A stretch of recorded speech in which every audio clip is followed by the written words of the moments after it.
നമസ്കാരം, കർമ്മ ന്യൂസിലേക്ക് സ്വാഗതം. പി ജയരാജനെതിരായ ഫേസ്ബുക്ക് പോസ്റ്റ് ലൈക്ക് ചെയ്ത സർക്കാർ ഉദ്യോഗസ്ഥന് സസ്പെൻഷൻ.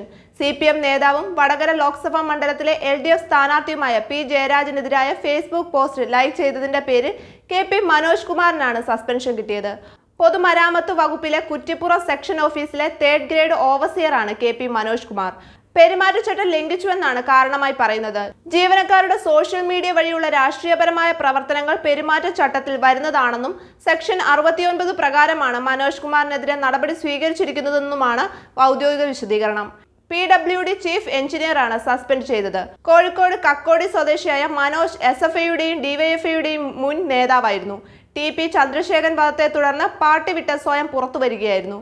പാർട്ടിയിൽ നിന്ന് വിട്ടുനിൽക്കുന്നവർക്ക് ഏതൊക്കെ രീതിയിൽ സമ്മർദ്ദം അനുഭവിക്കേണ്ടി വരും എന്നതിന്റെ തെളിവാണ് മനോജിന്റെ സസ്പെൻഷൻ. അതേസമയം തനിക്കെതിരെ ഉയർന്ന ആരോപണങ്ങൾ മനോജ് നിഷേധിച്ചിട്ടുണ്ട്.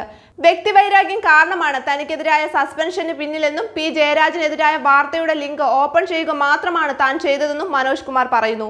എന്നാൽ സസ്പെൻഷൻ ലഭിച്ചതിനു ശേഷം ഫേസ്ബുക്ക് വീണ്ടും പോസ്റ്റ് പരിശോധിച്ചപ്പോൾ ലൈക്ക് ചെയ്തതായി കാണുകയുണ്ടായി. എന്നാൽ ഇതൊന്നും തന്നെ മനഃപൂർവ്വം ചെയ്തതല്ല. എന്താണ് സസ്പെൻഷന്റെ കാരണമെന്ന വ്യക്തത പോലും തനിക്ക് ലഭിച്ചിട്ടില്ലെന്നും മനോജ് കുമാർ പറയുന്നു. ന്യൂസ് ഡെസ്ക്, കർമ്മ ന്യൂസ്.